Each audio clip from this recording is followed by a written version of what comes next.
दैवी तत्व आहे. अगदी योग्य. मग या आपल्या दैवी तत्वाला ब्राह्मण कुलात जाता जन्म झाला. 5 कोटी तुला आशीर्वाद मी देईनच, पण ज्या काळासाठी माझं इथं प्रयोजन झालंय ते साध्य झाल्यानंतर आता प्रथमतः तुझ्या प्रश्नाचं उत्तर. तुझ्या समोर जो आहे तो म्हणजे 33 कोटी देवतांचा अधिपती देवराज तरंग सुरेश होय. मी तुला आशीर्वाद दिला नाही याचा मुळाशी कारण काय असेल तर थोर कारणासाठी मी इथं आलोय. देवराज नवखंड पृथ्वी 10वा खंड म्हणजे काशी. त्या अविनाशी काशीत ज्याने शतयुद्धाची सांगता केली, स्वामागाचा निर्माण केला, मानव कोटी जन्माला सुद्धा देव कोटी चौकावून बसला. सारा देव देवतांचा अधिपती अग्रगण्य नेता म्हणा ज्यानं आतापर्यंत या विश्वात अधिराज्य केलं, मानव कोटीला एक आदर्श घालून दिला. ते देवराज देवेंद्र पुन्हा आपल्या चरणी सम्राट अमरावतीचा त्याग करून होय या मर्त मानवांच्या भूमीत आपण कुटीर बोला. तू मला येण्यासाठी भाग पाडलास मी आणि म्हणून मला अमरावतीचा त्याग करून पर्यंत यावं लागलं. देवराज तूच म्हणालास माझ्या हातून भक्ती योगाच्या मार्गाने थोर पराक्रम या विश्वात मी गाजविले आणि म्हणूनच मानव कोटीतून देव कोटी स्थान मला प्राप्त झालं. एका ब्राह्मण कुळात माझा जन्म झाला. मला सांग बोला. तुझाही जन्म एका ब्राह्मण कुळात झाला. निश्चित या विश्वात श्रेष्ठ वर्ण म्हणजे ब्राह्मण वर्ण. आणि अशा ब्राह्मण वर्णात तुझा जन्म होऊन सुद्धा आम्ही जो मार्ग आमच्या जीवनात आचरणात आणला त्याच मार्गाकडे पाठ फिरवून खूप कर्म आणि अधर्माची सार आपल्या जीवनात धरून सांग ब्राह्मण कुळाला कलंकित का करण्यासाठी तत्पर झालास. देवराज आपल्या कोड्यातील बोलण्यातून लक्षात माझ्या येतोय, संक्षिप्त बोलण्यात अर्थ निश्चितच माझ्या ध्यानी येतोय, पण त्या दालगडात तुमच्या मुखामध्ये तुम्हीच करत आहे. पण तरी सुद्धा तुमच्या प्रश्नाची प्रत्येक प्रश्नाची समर्पक उत्तर कुटीर तुम्हाला निश्चितरित्या देणार. मग ऐक कुटीर. मग ऐका, तुम्ही जो प्रश्न मला करा, ब्राह्मण कुलात जन्माला येऊन सुद्धा अधर्माने मी का वागतो होय आणि तुला मी का वागतो, अधर्माचा आचरण माझ्या जीवनात मी का करतो. काय करतोय मला एका प्रश्नाचं उत्तर द्या. माणूस हा वास्तवतेला अनुसरण स्वतःच्या जीवनात वागतो की नाही. कुटीर माणूस हा परिस्थितीचा गुलाम आहे की नाही. कुटीर वास्तवादी अर्थात जे स्वतः अनुभवणं, जे स्वतःच्या दृष्टीनं पाहणं जरूर आणि त्यानंच त्यावर विश्वास ठेवणं म्हणजेच वास्तववादी होय. आणि मनुष्य प्राणी याच वास्तववादी तत्वावर आपलं जीवन जगत आहे. होय. मग मला सांगा, माणूस हा जर का परिस्थितीचा गुलाम आहे, माणूस जर वास्तवात ते वाटतंय ते योग्य आहे, प्राप्त परिस्थितीला अनुसरून माणूस स्वतःच्या जीवनात जे काही करतो हे जर योग्य आहे तर मी काय चुकीचं करतो. कुटीर बोला. वास्तवादी जीवन जगण्यासाठी तू तत्पर झालास आणि म्हणूनच धर्म आणि कुकर्म तुझ्या जीवनाला आचरणाला दिलास. पण लक्षात ठेव, बोला, मनुष्य कोटीत ज्याचा ज्याचा जन्म झाला प्रत्येक मनुष्य हा देवतांचा भक्त आहे आणि या विश्वात ब्राह्मण कुळ श्रेष्ठ गणलं गेलं. तुझा जन्म एका ब्राह्मण कुळात झाला.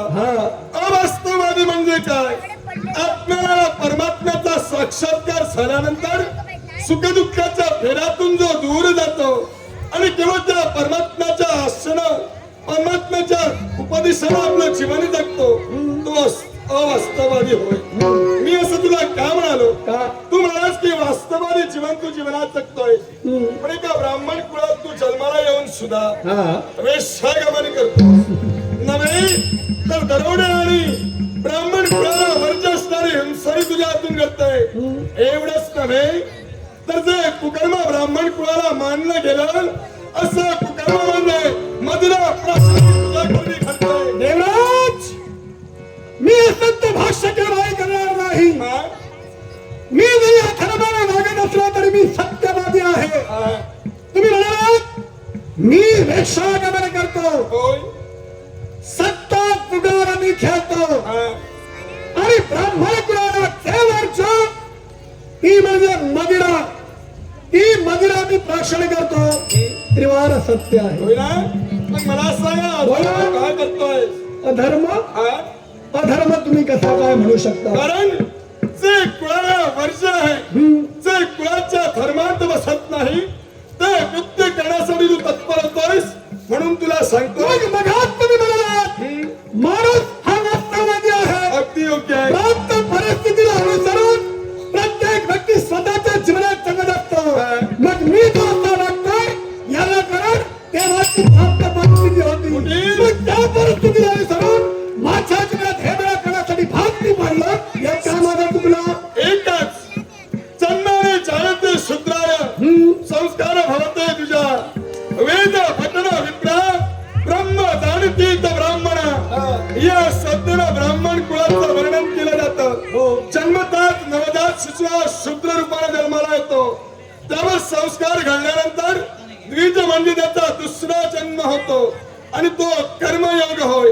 त्या कर्मानं त्याला कुळ प्राप्त होतं.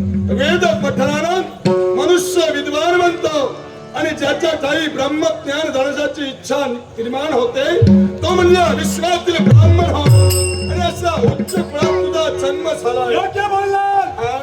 मग ब्राह्मण कुलाचा जर तुम्हाला एवढा स्वाभिमान होता, एवढा जर का तुम्हाला पुळका होता, तर पाश्चात्य गोष्टी आठवा. माझी जन्मदाती पितृदेवता ज्यावेळी कुष्ठरोगाला पीडित झाली त्यावेळेला समाजाने त्याला ठरलं माझ्या जन्मदात्या पितृदेवतेला समाजाला वाईट टाकलं. मग तेव्हा तुम्हाला ब्रह्मकुलाचा स्वाभिमान नव्हता का? मग तेव्हा तुम्हाला जर ब्रह्मकुलाचा स्वाभिमान होता तर का तेव्हा तुम्ही इथं आला नाही? कुठे तूच म्हणालास काय? मनुष्य बरं वास्तवादी जीवनावर आधारित आहे. त्यांनी जे घडविलं आपल्या वास्तवादी संक्षिप्त स्वरूपावर घडविलं. पण मला असं म्हणायचं आहे एखाद्यानं बलात्कार केली म्हणून दुसऱ्याला परसाची हत्या करू नये. दुसरे चुकले म्हणून स्वतः कधी चुकू नये. ते जरी ब्राह्मण चुकले असतील तरी तू सत्कर्माची आस धरावी.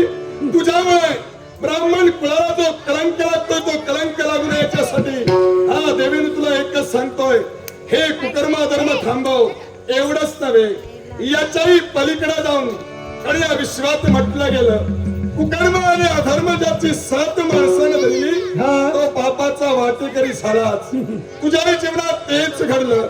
तू कुकर्म आणि अधर्माची साथ धरलीस म्हणूनच प्रत्यक्ष जन्मदात्या पिताची हत्या तुझ्या हातून घडली आणि ब्रह्महत्येसारखं महापातक तुझ्या माती आलं. दुसऱ्याच्या मताप्रमाणे आतापर्यंत केव्हाही भागलेला नाही. आणि मी तुम्हाला निष्ठून सांगतोय दुसऱ्याच्या म्हणण्याप्रमाणे वागणारा कुटीर जे माझ्या मनाला वाटेल, जे माझ्या बुद्धिमत्तेला वाटेल त्याचप्रमाणे भविष्यात सुद्धा मी वागणार. योग्य ते काय आहे, जे काय आहे ते माझ्या मताप्रमाणे मी ठरविणार. तुम्हीच म्हणालात माझ्या पितृदेवतेचा जो कर्मभाग होता ते त्यांचं प्राप्त होतं, ते त्यांचं नशीब होतं. मग असं म्हणा हे सुद्धा माझ्या नशिबातच रेखाटन या विश्वात भक्ती योगापेक्षा कर्मयोग दोन पावलं पुढे चालतो.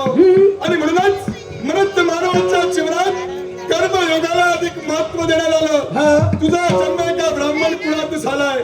तू केलेलं कर्म आदर्श रूपाने या विश्वात मृत मानवांच्या समोर राहणार आहे.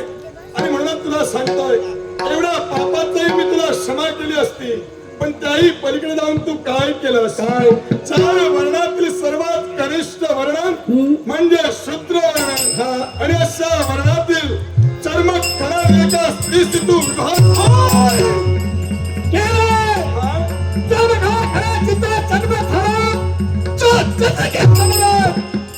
कुटीर विवाह सुद्धा झाला. माझ्या बापाने त्याला विरोध केला, विश्वाचा विरोध मी त्याला खायला लाविला. अजूनही तुम्हाला सांगतोय मी जे करतोय ते माझ्या म्हणण्याप्रमाणे होते. ब्राह्मण कुलाचा तुम्हाला स्वाभिमान आहे. मगापासून आपण म्हणत कर्मयोग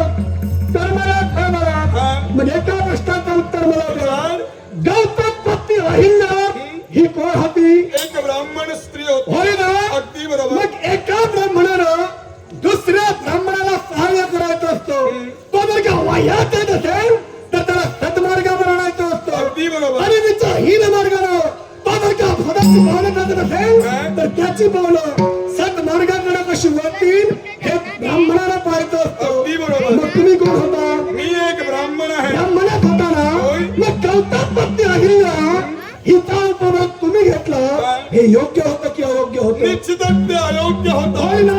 हा? मग ते जर अयोग्य तेव्हा तुम्ही केला आता मला एक तीर ते अयोग्य कृत्य माझ्याकडून घडलं.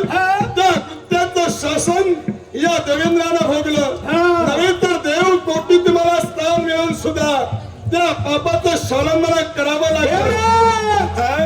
योगी आणि भोगी तुम्ही योगी नव्हे तुम्ही भोगी.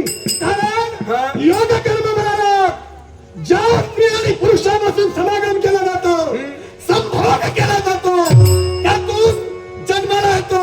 जो जन्माला घालतो त्याला योगी म्हणतात. अगदी बरोबर. आणि तुमच्यासारखा जो भोगी असतो त्यातून काही निष्पन्न होत नाही त्या तुम्ही भोगी आहात. मोठ्यापणा मला सांगू नका. आणि त्याच मुद्द्यामुळं मी शासन भोगलं. पण तुझ्या जीवनात त्या कृत्याचं शासन तुला भोगावं लागू नये. नव्हे तर आतापर्यंत जे कुकर्म आणि अधर्म केलं नियतीच्या नियमाप्रमाणे तुला त्याचं शासन हे भोगावंच लागणार आहे. हे पहा आणि यासाठी मी एवढ्यासाठी आलोय. आता ज्या स्त्रीचा तू स्वीकार केलास त्या स्त्रीचा धिक्कार करावा. देवराज हा? जगात असा फार पुरुष आहे जिच्याशी तारुण्यामध्ये ठरव भावी चिमणाची सुख स्वप्न ज्याने स्वतःच्या चिमणात रंग दिली त्या स्वतःच्या पत्नीचा त्याग करणारा एक तरी पुरुष मला दाखवा. यापेक्षा तुमची पत्नी शची एवढी सौंदर्यावर सुद्धा तुम्ही दुसऱ्यांच्या स्त्रियांवर का बोलता? हे कुठे बोला. जे कर्माने लिहिलंय ते कुणालाही चुकलं नाही. प्रत्येक वेळी कर्म सांगत राहू नका. माझ्या कर्मात आणि माझ्या प्रश्नात याच रेखाटन केलं आहे. तुझ्या कर्मात काय लिहिलंय हे तूही जाणू शकत नाही. पण या पुढं तुझ्या हातून काय कर्म घडावं केवळ हे सांगण्यासाठी हा देवेंद्र तुझ्यापर्यंत आलाय. गरज नाही. चला, या म्हणून मी आतापर्यंत ब्रह्मांड सर्वांना केलं. या म्हणून तुमची पूजा केली. उत्तर पूजा होण्यास समर्थ असाल. रावणला सांगतो. हे कुटीर, बोला. ज्या ब्राह्मण कुळाचा मला स्वाभिमान होता तो स्वाभिमान या विश्वात टिकावा म्हणून अमरावतीचा त्याग करून इथपर्यंत आलो. तुला समजवण्याचा मी प्रयत्न केला.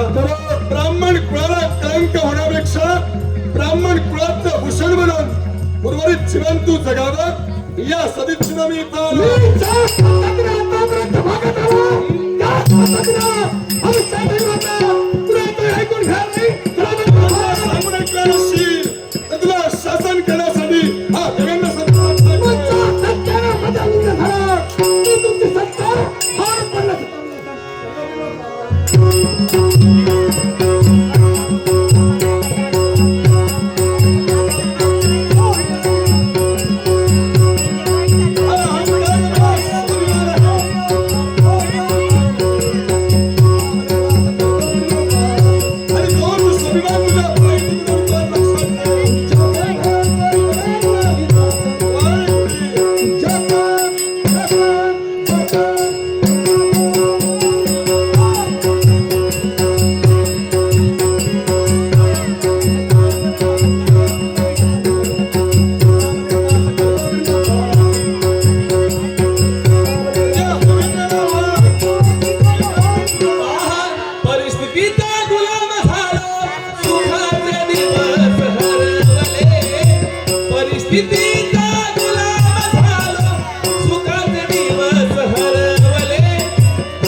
बाह्य माझ्या मता परिवर्तन मला स्वास्थ्य बिघडू लागलंय.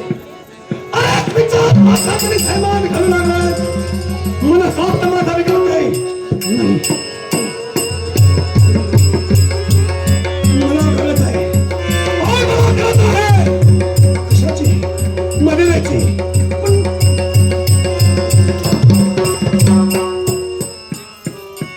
माझ्या जवळ काही धन नाही.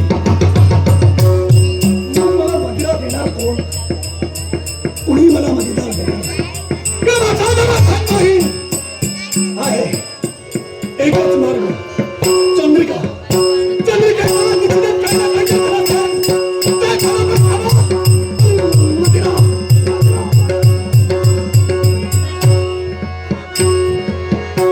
अर्थशून्य भासे मजहा कलह जीवन. अर्थशून्य भासे मजहा कलह जीवन. अर्थशून्य भासे मजहा कलह जीवन. धर्म न्याय नीती सारा खेळ कल्पनेचा. धर्म न्याय नीती सारा खेळ कल्पनेचा. अर्थशून्य भासे मजहा कलह जीवन. अर्थशून्य भासे मजहा कलह जीवन. अर्थशून्य भासे मजहा कलह जीवन.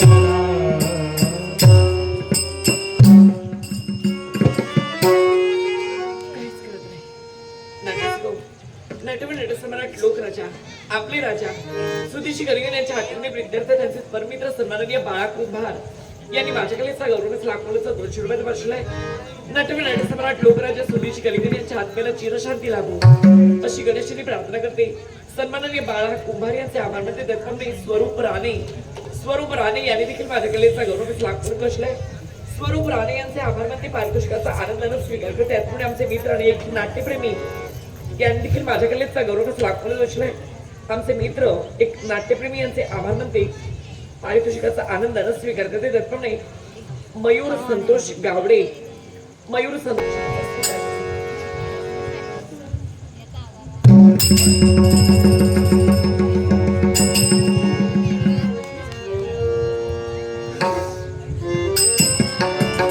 काहीच कळत नाही. असंख्य प्रश्नाची प्रश्नावली आहे ती नेत्र समोर उभी राहते. का माझ्या बाबतीत हे असं का घडतंय? असंख्य स्वप्न मनात रोवली होती. पण आज साऱ्या स्वप्नांचा चूर्ण होतोय. कुटीर यांच्याशी मी लग्न केलं. त्यांच्या संसारात देखील पदार्पण केलं. वाटत होतं की त्यांच्यात सुधारणा होईल. पण सुधारणाचं एक लक्षणही त्यांच्यात दिसत नाहीये. का परमेश्वरा असं का घडावं? मी मान्य करते की याच्यापूर्वी त्यांना व्यसन होतं. मदिरा प्राशन करायचे, जुगार खेळायचे, वेश्यागमन करायचे. पण आता मी त्यांच्या संसारात आले म्हटल्यानंतर हे व्यसन नको का बंद व्हायला? व्यसन बंद होतील म्हणून मी त्याच्याशी लग्न करून त्याच्या साऱ्या अटी मान्य केल्या. तरी ना त्यांची समजूत घालण्याचा देखील मी प्रयत्न केला. पण का माझ्या समजुतीला अपयश यावं? त्याच्यापूर्वी ब्राह्मण घराण्यात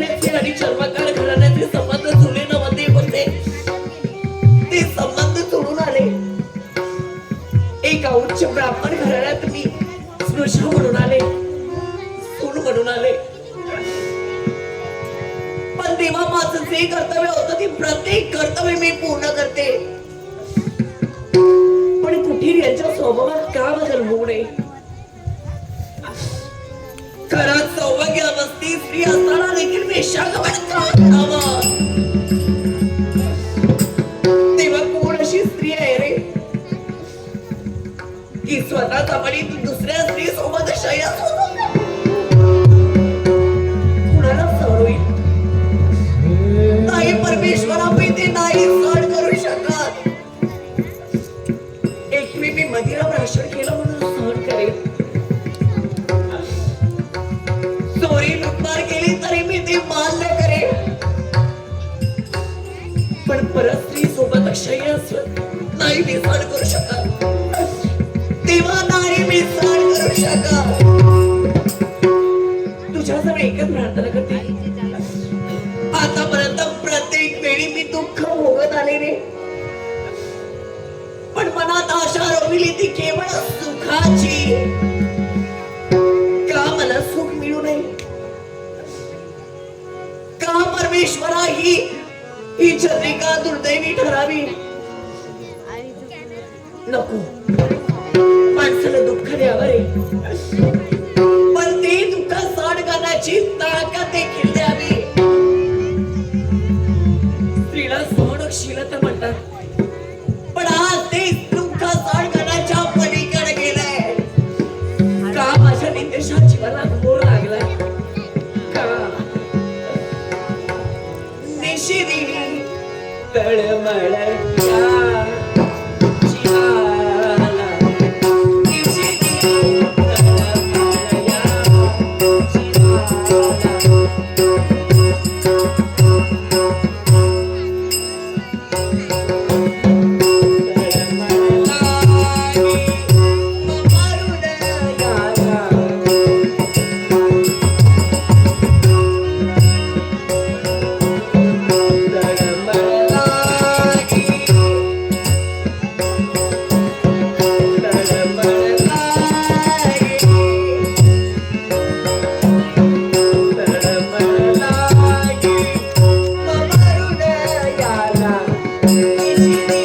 तळमळत्या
दर्शवू शकत नाही. पण माझा मनस्राव निघून आलाय. विचार विचार फक्त असे कोणते विचार जेणेकरून आपल्या काय विचारात देवराज देवेंद्र माझ्यापर्यंत आला होता. आपल्यापर्यंत हे काय करतो ते बंद कर असे शब्द त्याच्या त्याच्या मुखावटे बाहेर पडले. मी समजावण्याचा प्रयत्न केला कारण जे मी माझ्या मनात ठेवलं ते मी करतोय. कुणी किती करतो मी थांबणार नव्हे. स्वामी बोलू का?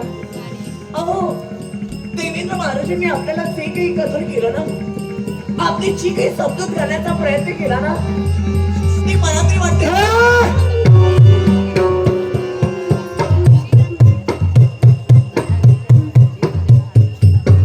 मी तुझा कोण आहे? सौभाग्य देवता माझा नवरा, मग विश्वात सगळ्यात तुला प्रिय काय? माझा पती. मग तू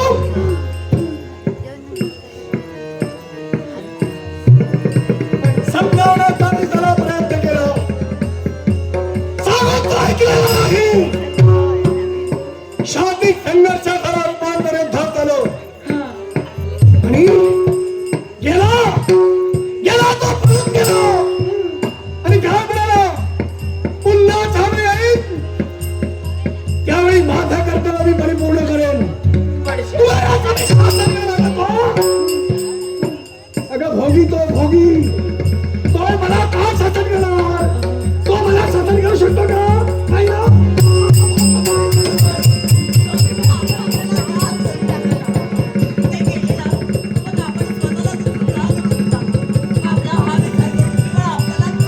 माझ्या मनात स्वस्त बिघडलंय. माझ्या सर्वांगीण खटका होतोय. मला काही सुचत नाही. आपल्याला त्रास होणार आहे. आपण याचा विचार करू नका. माझ्या त्रासावर एकच पर्याय आहे. माझ्या त्रासावर एकच उपाय आहे. चंद्रिका, मला मदिरा प्रश्न करायचं ते. काही करायचं ते सांगतो माझ्याकडे. माझ्याजवळ काही नाही. मला मदिरा प्रश्न करायचे. आपण पुढे शिकू मारूया. आपण असा विचार करून स्वतःला त्रास करू देऊ नका. अहो मदिरा प्राशी करून अजून आपल्याला त्रास स्वामी ते अयोग्य आहे. आपण मदिरा प्राशी करून स्वतःला मदिरा प्राशन करून मला त्रास होणार नाही. उलट माझ्या सर्वांगाचा थरपात थरकाप होतोय. तो थांबेल. माझा देह शांत होईल. मला मदिरा प्राशन करायचे ते. घरात जर काही तर का असेल, स्वामी तू मला या क्षणी देते. स्वामी क्षमा करा. स्वामी काही घरात आहे का? स्वामी क्षमा करा. अहो आज 2 दिवस झाले आपण उपवासी आहोत. अहो घरात धन नाहीये, मी तुम्हाला कुठून देणार? आपण त्यापेक्षा असं करा ना. आपण हा मनाचा त्रास कमी करा.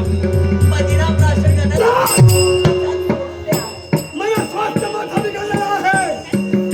माझा त्रास केला कमी होईल म्हणजे मी मदिरा प्राशन करेन तेव्हा.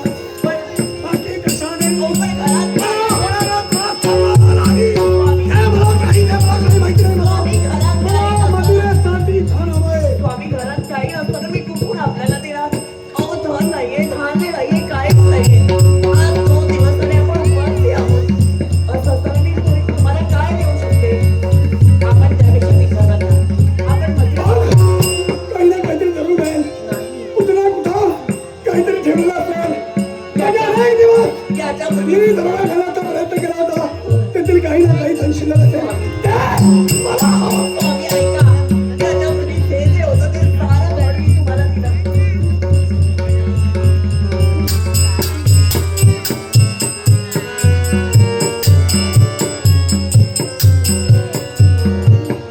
आहे.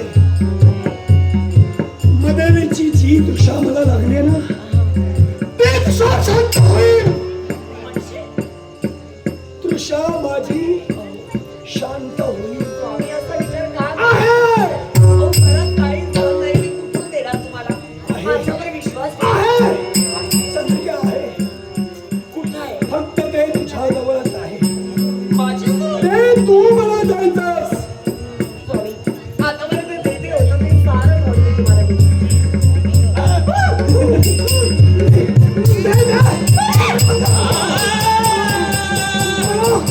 मला दारू भाषण करायचे. हे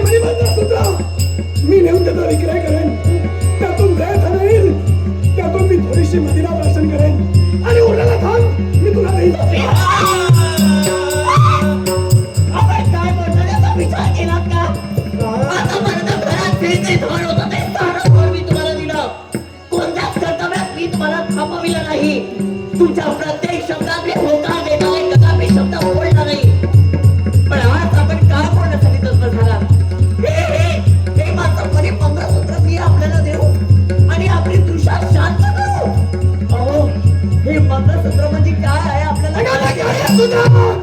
माझे तुषार शांत होणं गरजेचं आहे. मला पतीला पाहिजे आहे. स्वामी, प्रत्येक सौभाग्यवती प्रिय असताना हे मंगळसूत्र. मंगळ म्हणजे शुभ आणि सूत्र म्हणजे धागा, पवित्र धागा असतो ते मंगळसूत्र. पती आणि पत्नी यांना एकत्र जोडून ठेवणार हे पवित्र धागा म्हणजे मंगळसूत्र. आणि ते मंगळसूत्र देऊन मी आपल्या नात्यात तुझ्या नात्याला मी जो जिवंत आहे ना, त्या नातं तुला शेवटपर्यंत टिकवायचं असेल. स्वामी, आतापर्यंत ते नातं शेवटपर्यंत टिकवायचं असेल. तुझ्या मस्तकाला त्या कुंकूच्या चिंचेला हा त्या शेवटपर्यंत तुला राहावं असं वाटत असेल तर मला मजुरीची गरज आहे. मला मजुरी मिळाली नाही तर मी स्वामी थांबा. आतापर्यंत कोणत्याच शब्दात मी तुम्हाला नकार दर्शविला नाही. तुमच्या कोणत्याच कर्तव्यात मी तुम्हाला नकार केला नाही. माझ्या पतिव्रतेचा धर्म जो होता ना, तो धर्म मी साकार करत आले. तुमची प्रत्येक आज्ञा मी मान्य करत आले. पण आज आपण माझ्या काळजाला हात लावण्यासाठी तत्पर झालात. प्रत्येक सौभाग्यवतीचं प्रिय असलेलं हे मंगळसूत्र आणि त्या मंगळसूत्रावर आपले दृष्टी. अहो, या दोन वाट्या म्हणजे शिव आणि पार्वती असलेल्याचं प्रतीक आहे. पती आणि पत्नी यांच्यातील प्रेम, नाता, संबंध, समर्पण हे टिकवून ठेवण्याचं मेली तुझी पार्वती, मेला तुझा संसार, मेला तुझा पती. मला सगळं काय स्वामी, माझी तुझ्या शांत निर्णय मला आतापर्यंत मी दोन शब्दाला आपल्याशी कदापि बोलले नाही. का तर माझा संसार मला टिकून ठेवायचा होता. माझं नातं मला प्रिय होतं. माझं नातं मला सदैव ठेवायचं होतं. म्हणून तुमच्या प्रत्येक पाप कृत्यात मी सामील होत आले. पण आता मी आपल्याला सामील होणार नाही. चंद्रिका, मी तुला प्रथम भेटीत पाहिला होतो. मी कसा आहे, मी धारून येतो, याच्या मागे म्हणतो, तुझा सत्ता खातो, तगादा खातो, म्हणाला होता ना? स्वामी, तेच म्हणाला होता ना? माझं म्हणाला होता. माझं दुर्भाग्य ठरलं. मला विरोध दर्शवायचा मला नाही. विश्वास होता, फार मोठा अपेक्षा होती की माझं लग्न झाल्यानंतर तुम्ही आपण सुधाराल.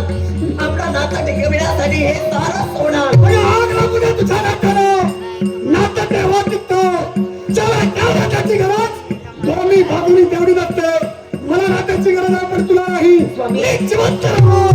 तुझा पतिमय परमेश्वर या विश्वात राहावं तुला वाटत नाही. स्वामी, हे मंगळसूत्र जर का माझ्यापासून दुरापास्त झालं ना, तर माझं सौभाग्य धोक्यात येणार आहे. आणि ते सौभाग्य माझं धोक्यात मला आणायचं नाहीये. मला नातं टिकवायचंय. माझ्या नात्यासाठी मला वाटतंय ते करावं लागलं तरी हरकत नाही. प्रसंगी माझा जीव गेला तरी चालेल. पण मी हे मंगळसूत्र आपल्याला देणार नाही. तू मला मंगळसूत्र देणार नाही. तू देऊ नकोस. माझे हात आहेत. या माझ्या हाताला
पिण्याची तृषा शांत होणार. हे मणिमंगळसूत्र याचा विक्रय करून माझ्या तृषेचं सांत्वन करणार. बाजूला हो. मी आपलं मन नाही लावणार. आपल्याला सोडायला देणार.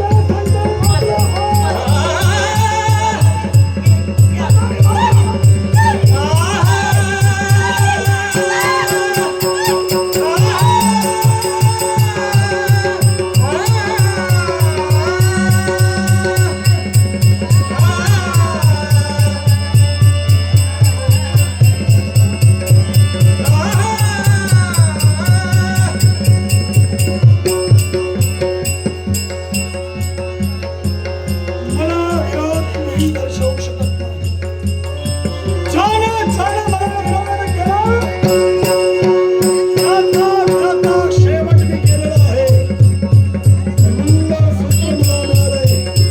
निघा तुझे मंदिरात प्रार्थना करण्यासाठी.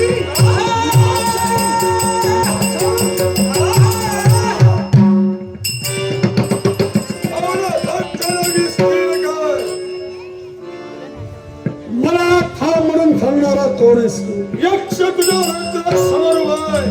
हे अक्षराज, माझ्या हाती तुम्हाला काय दिसतंय? रक्ताला नाखलेला आहे. मला पुन्हा काही काटा करायला वेळ लागत नाही. ती परिस्थिती आपली होऊ नये. माझा मार्ग सोडा. तुझा मार्ग मी रोखला. ते तुझ्या हातात आहे. सौभाग्याचं दान. ते पवित्र मणिमंगळसूत्र. ते या यक्षाच्या सोन्याचं. काय संबंध तुझा? मणिमंगळसूत्र माझ्या बायकोला मी घातलं होतं. मागण्यासाठी तयार खरं, देण्यासाठी नकार सगळा. तिचा मी खून केलेला आहे आणि मंगळसूत्र मी मिळवलेलं आहे. तुला मारून टाकायला मला वेळ सुद्धा लागणार नाही. पवित्र तुझ्या पवित्र हातात सोबत दिसत नाही. एका सांगून दिला असेल तुझा शेवट केला असेल. पवित्र काय अपवित्र काय तू मला सांगू नका. संसार म्हणजे काय तुला ज्ञात नसेल. मी तो केलेला आहे आणि तो पण आतापर्यंत जर केलास, याच्या पुढे तुला लक्ष करू देणार.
जातात ते यमराज आणि एका पाप्याचे प्राण हरण करण्यासाठी यमदूत आले.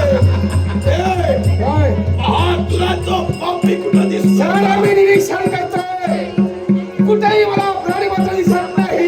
तो पापी कुठं आहे? सोडण्याची गरज नाही. आणि तो माझ्यात तडफडतो आहे. हात रमतोय.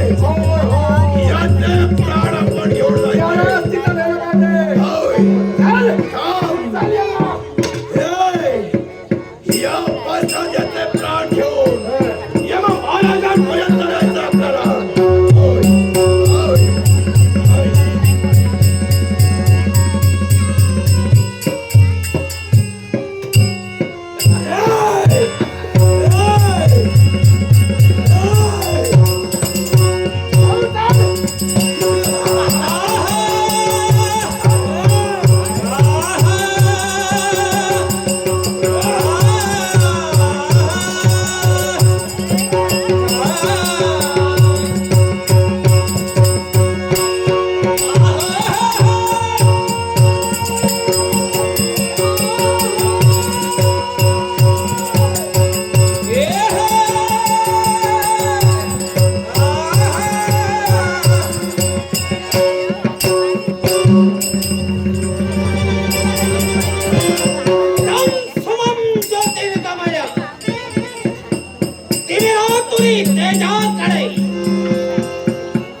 प्रत्येक माणसानं अज्ञानरूपी अंधकार दूर सारून ज्ञानरूपी प्रकाशाच्या दिशेनं वाटचाल करायला हवी. आणि त्यांचं ज्ञान संपादन करत असताना प्रत्येकानं भक्ती मार्गाची गाथ धरायला हवी. आम्ही शिव शंकराची भक्ती केली. सूर्यपुत्र विक्रांताचा साक्षात यमधर्म आम्ही झालो. धर्म या संज्ञेला पात्र ठरलो आणि या संयमिनीचं राज्य करू लागलो. 1,00,000 योजने विस्तीर्ण अशी संयमिनी नगरी. आणि याच संयमिनी नगरीत आमच्या आधी आहेत ते 72 कोटी लोक, 28 नरक आणि शिवशंकरानं दिलेले पाश. याच द्वारे दिवसा 1,00,000 प्राणांची घडामोड आम्ही करतो. प्रत्येकाच्या कर्मानुसार, प्रत्येकाच्या कृत्यानुसार त्याच्या पाप पुण्याची योग्यता रीतीनं शहानिशा करत त्याला योग्य त्या शासनाने आम्ही घडत आहोत. पण आजच्या दिनी या संयमिनी कोणाचे प्राण प्रस्थापित होतात याची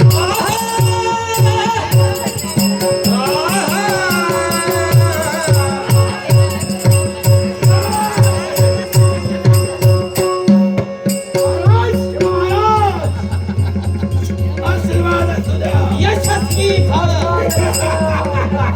यमदूत हो, मी दिलेल्या आज्ञेनुसार तुम्ही प्राणहरणाचं कार्य करू लागला. आणि ते कार्य करत असताना या व्यक्तीला इथं घेऊन आला. त्या व्यक्तीचा प्राण इथं आणलाय. आता याच्या कर्माचं मोजमाप करायला हवंय. आपल्या धर्मानुसार आपण यानं जी पाप केली त्या पापाचं शासन त्याला पाप केलं त्याला त्या पापाचं भोगावंच लागलंय. आणि मुळात यानं जी महाभयंकर पाप केली त्या पापाचं शासन करा. याला आसुराचा फटका द्या. आसुराचा फटका. याला मी पर्यंत आणलंय. याच्यातील आत्मा प्रथम बाहेर काढायला हवा आणि त्याचा हात मिळाला आत्माच्या भक्त्यामध्ये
आज कशाचा उपयोगाचा नाही. आता काय करायचंय? आता हे शासन दुसऱ्या शासनानं लो दंडानं लो दंड तप्त करा आणि त्या लो दंडानं याला त्या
पुष्कळ पाप केली.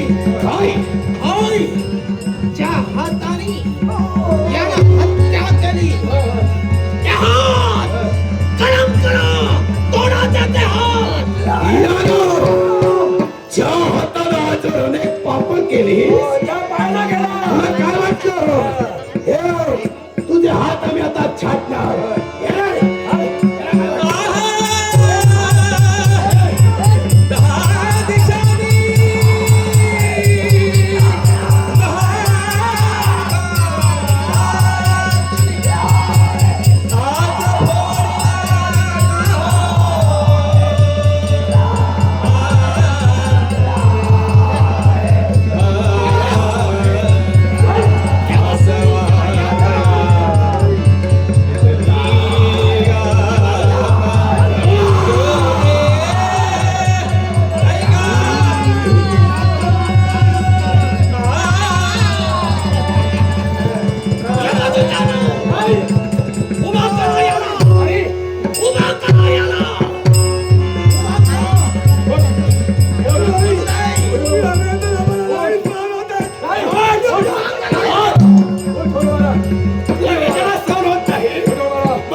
हा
यमपुरीच्या यातना भोगाव्या लागतात. निश्चितच प्रत्येकाच्या पाप पुण्याचे मोजमाप करून त्या प्रकारे त्याला नरकदुर्गाची भेट दिली जाते. हे यमधर्म ज्याला यमयातना देण्यासाठी तू तत्पर झाला हा. मग सांग कायचं पाप यानं केलं ब्रह्मतराई बोल. हा ब्रह्मकुळात जन्मला, ब्रह्मकुळाच्या संस्काराच्या वर झाले. हो पण यानं काय केलं असेल तर ब्राह्मण कुळाचा भंग करून त्या ब्राह्मण कुळाला डाग द्यायला लावला. हे यमधर्म किंवा त्याने ब्राह्मण कुळाला डाग लावला म्हणून तू यमयातना देण्यासाठी तत्पर झाला. नाही ब्रह्मदेव, मग? नाही ब्रह्मतनई, हा फक्त ब्रह्मकुळाला डाग लावला म्हणून नाही, मग तर या विश्वात स्त्री हत्येसारखं पातक नाही. आणि ती तर स्त्री हत्या याला स्वतःच्या जीवात केली. यमधर्म तू झामकातून शब्द आले केव्हा स्त्री हत्या त्याच्याकडे घडली गेली. मग मला सांग जर का त्याच्याकडे स्त्री हत्या घडली गेली हेच विश्वाच्या ठिकाणी महान पापाचं घडलं गेलं. ब्रह्मतनई फक्त स्त्री हत्याच नाही मग तर यानं अतिव पाप केलंय. या विश्वात देवतुल्यपेक्षाही महत्वाचं कोण असेल तर पितृतुल्य, हा. पितृदेवता. मग तेव्हाच पितृदेवतेचा घात स्वतःच्या पितृदेवतेचा घात यानं केला आणि महापाठात घरी हात आलाय. म्हणून याला नरक यातना देण्यासाठी पाठवत होतो. केवळ जन्मदात्या बापाचा याचा शेवट केला म्हणून यमयातना देण्यासाठी तू तत्पर झाला. हा. पण हा देवर्षी नारद तुला सांगतो ज्याला तू यमयातना देण्यासाठी तत्पर झाला ती व्यक्ती पुण्यवान हो. नाही ब्रह्मदेव, नाही ब्रह्मतनई, हा पुण्यवान असू शकत नाही. नाही कारण ज्यानं ब्रह्मकुळाला डाग लावला, ज्यानं स्त्री हत्या केली, ज्यानं स्वतःच्या पित्याचा घात केला, ज्यानं जीवनात गौर्य कर्म केलं, अशी व्यक्ती या विश्वात पुण्यवान असू शकत नाही. हे यमराज, मी तुला हवालात शब्द देतो आणि कोणता असेल ज्याला तू यमयातना देण्यासाठी तत्पर झाला तीच व्यक्ती पुण्य आहे की पाप आहे हे पटवून मी देईन. तो पुण्यवान आहे हे पटवून मी देईन. एक लक्षात ठेव काय ते आजपासून तिसरा दिवस, तिसऱ्या दिवसाचा भानू असताना जाण्यापूर्वी हा पुण्यवान आहे हे मी पटवून देईन. तोपर्यंत याला निरंपार देऊ नको. दिला शब्द, शब्द या धर्माचा आहे, शब्द या विश्वाच्या शाश्वत धर्माचा आहे. हा तुम्ही काय म्हणालात? हा पुण्यवंत आहे. हो हे पटवून देण्यासाठी फक्त 3 दिवसाचा अवधी दिला तुम्हाला. या 3 दिवसाच्या अवधीत याला कोणतं शासन होणार नाही. होय ना. पण जर का 3 दिवसापर्यंत या हा पुण्यवंत आहे हे जर का पटलं नसेल तर या व्यक्तीला नरकाच्या ठिकाणा पाठवलं नाही. मग हे बघ, मी तुला शब्द दिलाय की तिसऱ्या दिवसाचा भानू असताना जाण्यापूर्वी त्याला नरक यातना देऊ नको. मग हा माझा शब्द करण्यासाठी आणि केव्हा तो पुण्यवान आहे हे सिद्ध करण्यासाठी मी ब्रह्मताई, तुम्ही काय म्हणालात?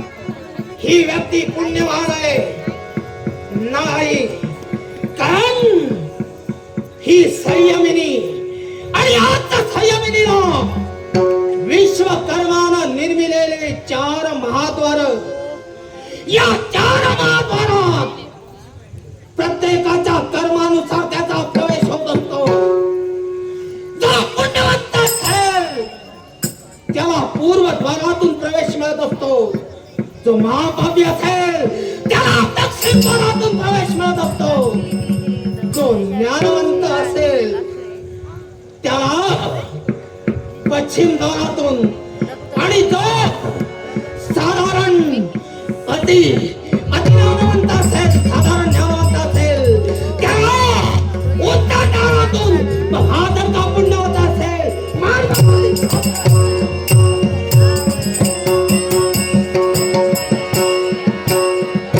आई गंगे तू जगदंबे दर्शना महादेवा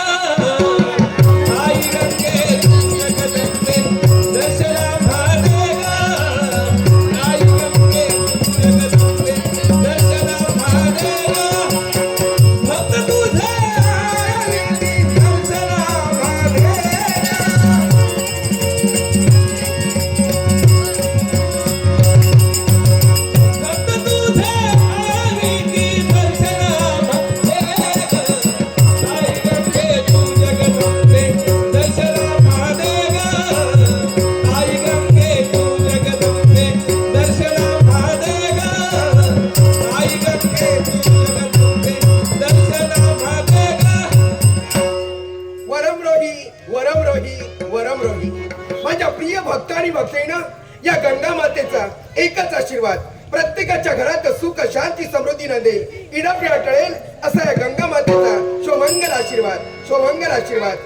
आशीर्वाद भाग्य थोर आमचं.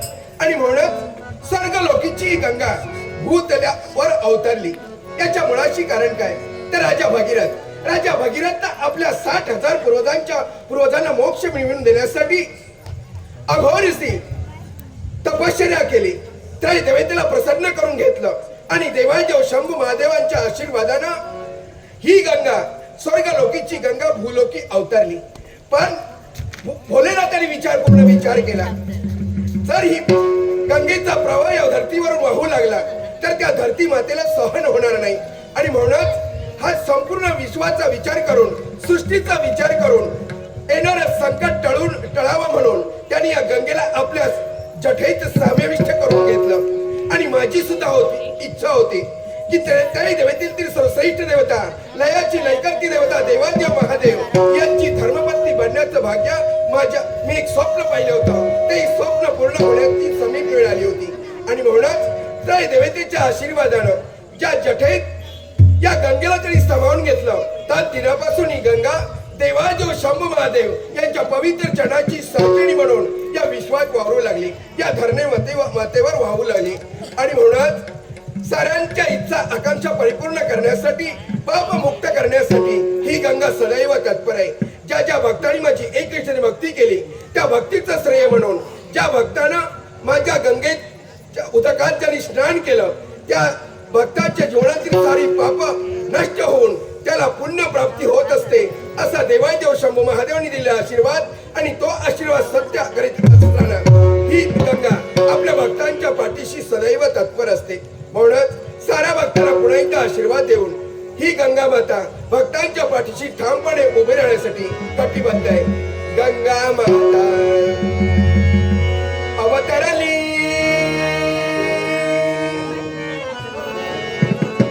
गंगा माता अवतरली, नटली मिया त्रिभुवनी, नटली मिया त्रिभुवनी, नटली मिया त्रिभुवनी, गंगा माता अवतरली,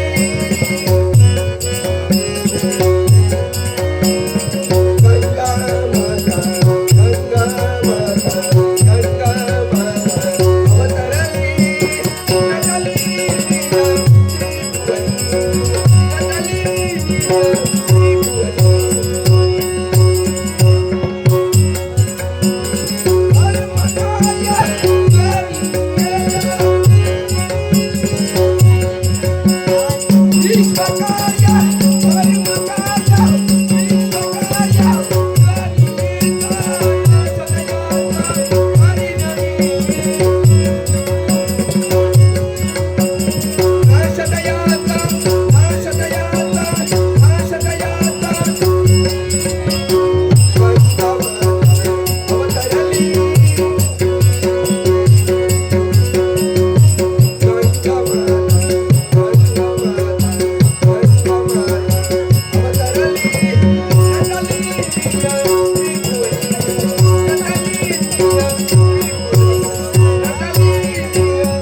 आई मला सांग, विश्वाच्या ठिकाणी तू पवित्र आहेस की अपवित्र आहेस? तुम्हाला विचारतोय याला कारण आहे. काय कारण आहे? माझ्या प्रश्नाचं उत्तर दे. तू पवित्र आहेस की अपवित्र आहेस? त्यावेळी स्वर्गलोकीची गंगा भूलोकी अवतरली याच्या मुळाशी कारण कोण असेल तर राजा भगीरथ. हा याच्या 60,000 पूर्वजांना मोक्ष प्राप्ती मिळवून देण्यासाठी हा. त्या देवतेच्या आशीर्वादानं ही स्वर्गलोकीची गंगा अवतरली. हा. पण गंगा तूही जाणतोयस ही गंगा म्हणजे पवित्राची पुण्य गंगा आहे. मग असं असताना तू हा प्रश्न का करतोयस मला? याला कारण आहे. आई मला सांग, तू पुण्यगंगा असं तूच म्हणाली. अर्थात. जो मानव त्या गंगेत स्नान करेल तो पवित्र होईल ना? त्याच्या साऱ्या पापांचं शालन शालन होईल. होईल ना? हो. मग आई ब्राह्मण घराण्यात ज्याचा जन्म झाला तो म्हणजे कुटील आज केव्हा पाण्यात फेकला गेला जेणेकरून तो पवित्र झाला ना अर्थात होय ना मग मला सांग माझ्या पापाचा स्पर्श माझ्या गंगेच्या उदरात झाला हा. तो पाप मुक्त होणार होय ना हा आत्मविश्वास माझा मग मला सांग एखादी व्यक्तीचं पाप मुक्त झाले त्याच्या पापाचं शालन झालं तर यमयात्रा देण्याचा अधिकार यमदेवतेला पोहोचवता याचा अर्थ काय नारदा कुटिलाच्या बाबतीत तू बोलतोयस हो साक्षात मृत्यूची देवता यमधर्म याने त्याला यात्रा देण्याचं कर्तव्य केलं याला कारण आहे कारण कुठल्याकडे पापाचे रान घडलं गेलं मदिरेच्या आहारी गेला एवढंच नव्हे आहे तर वेशागमन त्यानं केलं स्वतःच्या बापाचा खून केला स्वतःच्या पत्नीचा शेवट केला असंख्य पापाच्या जीवनात घडली गेली मग असं असताना सुद्धा त्याचा स्पर्श तुझ्या पवित्र अशा पाण्याला झाला मग सांग तो पुण्यवान आहे ना अर्थात मग यमयात्रा देण्याचा अधिकार यमदेवतेला नाही मग असं असताना केव्हा यमयात्रा देण्यासाठी यमदेव तत्पर झाला मग आई सांग विश्वाच्या ठाई तुझं महत्व राहणार की नाही नारदा, या गंगे मातेचं महत्व काय आहे तूही जाणतोय सारी देवताही जाणते माझे भक्तही जाणताय हो आणि जर का माझ्या तत्वाला आणि आवाला कुठेतरी यमधर्मामुळे कलंक लागत असेल काय करणार गंगा तू? माता स्वप्न वस्त्रावर काय नाही. करणार तिचा यमधर्म आहे तिथपर्यंत जाईन या गोष्टीचा विचार आहे. वास्तवात नाही.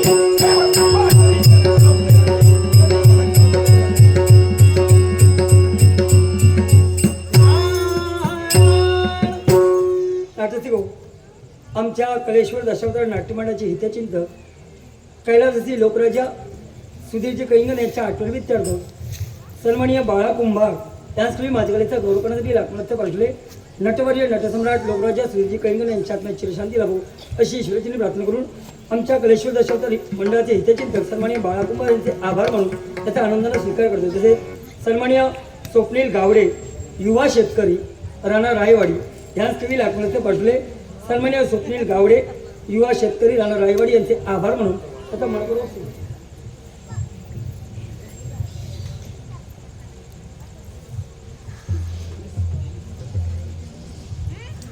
नाट्यसिंह सन्माननीय किस आळवे याचपूर्वी आमची संगीत साथ हार्मोनियम आशिष तावडे मृदुंगमणी सुप्रसिद्ध व चंद्रकांत घोष आणि तारक्षक विनायक राऊत या तिघांच्या कलेचा गौरव करण्यासाठी बोंबल 300 रुपयाचा पाठवले सन्माननीय किस आळवे यांचे आभार म्हणून याचा आनंदानं स्वीकार तसेच सन्माननीय किस आळवे यांच्यापूर्वी कुटीलाची भूमिका करणारे आमचे कलाकार युवराज सिद्धेश कलिंगण यांच्या कलेचा गौरव करण्यासाठी बोंबल 200 रुपयाचा पाठवले सन्माननीय किस आळवे यांचे आभार म्हणून याचा मनपूर्वक स्वीकार तसेच सन्माननीय रवींद्र गावडे यांच्यापूर्वी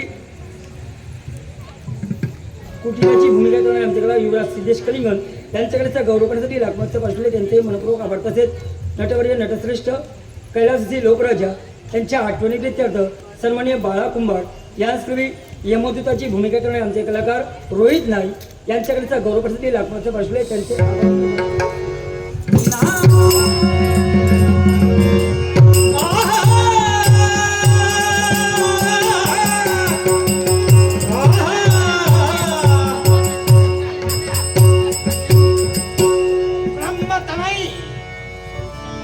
कुटीराचा पावित्र्य पटवून देण्यासाठी गेले मार्ग प्रतीक्षा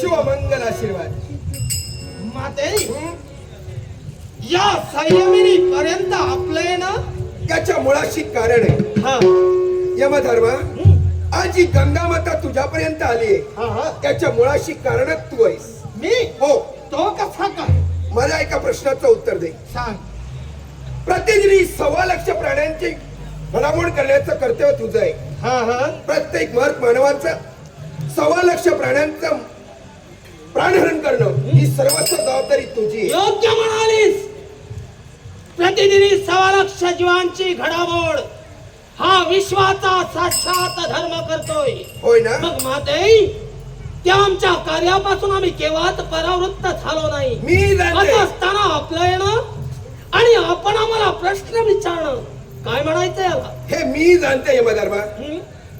सत्य न्याय नीती याची सदैव तुझ्याकडून जोपासना होत असते. त्या मार्गाने तू वाटचाल करत असतो.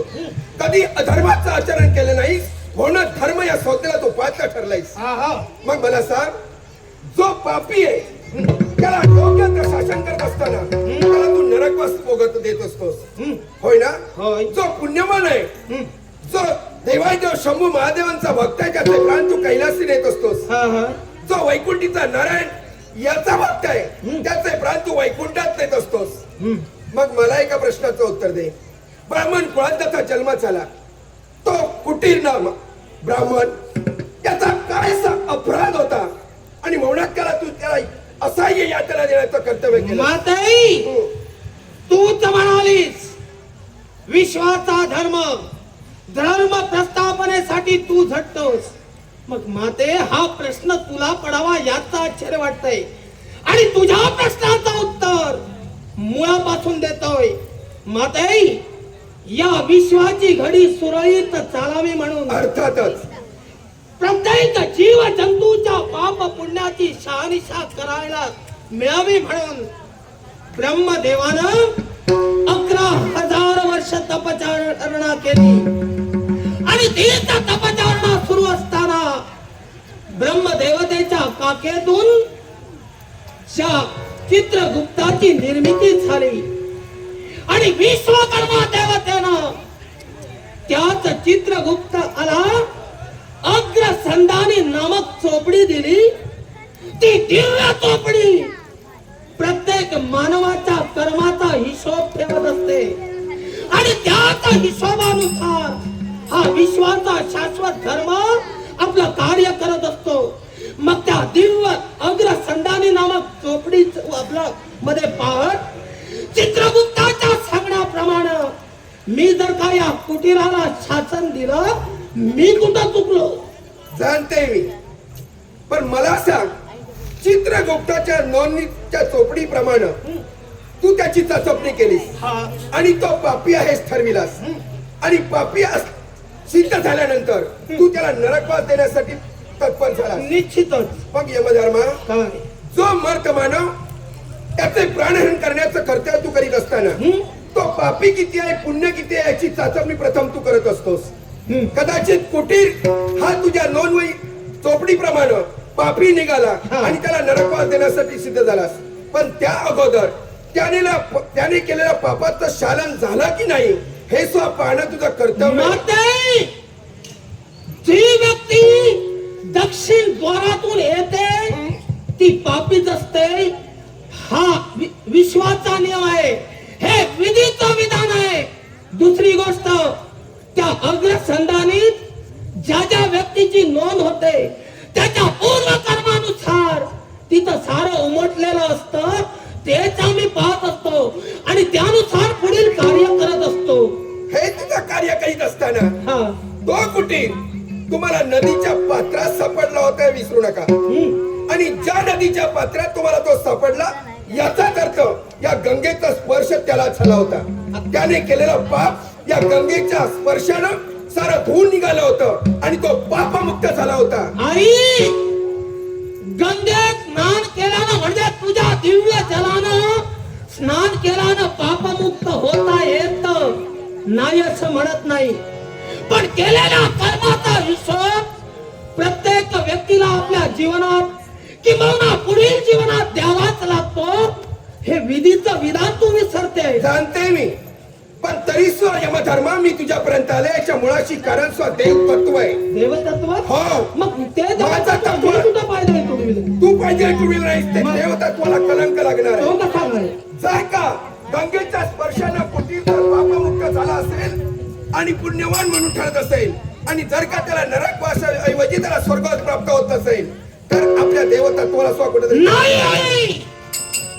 हा देवतत्वाला कलंक मुळीच नाही, कारण या सृष्टीच्या निर्मितीपूर्वी ज्यावेळी सृष्टीची निर्मिती झाली प्रत्येक जीव जंतूंना जन्म देण्याचं कार्य शिवशंकर करत होते. पण शिवशंकर ज्या ज्या जीवाला जन्माला घालत होते ते जीव अमर होत होते. म्हणूनच त्यांनी निर्मितीचं कार्य त्यागिलं, ब्रह्मदेवतेला दिलं